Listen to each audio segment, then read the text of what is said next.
শ্রীকৃষ্ণ কেন 16,104টি কন্যাকে বিবাহ করেছিলেন চলুন জেনে নিই এর কি রহস্য।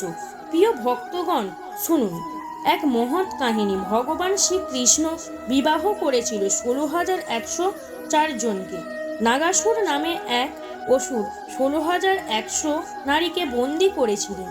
সেই অসহায় নারীরা তার সমাজে ফিরতে পারছেন না, তাদের সম্মান ছিন্ন ভিন্ন হয়ে গিয়েছিল।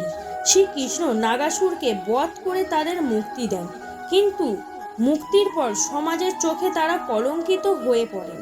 তখন শ্রীকৃষ্ণ বললেন, আমি এই নারীদের সম্মান ফিরিয়ে দেব, আমি নিজেই এদের স্বামী হব।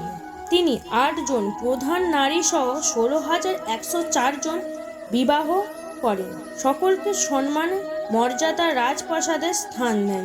এটাই শ্রীকৃষ্ণ। তিনি কেবল প্রেমের অবতার নন, তিনি সম্মান ও করুণার অবতার।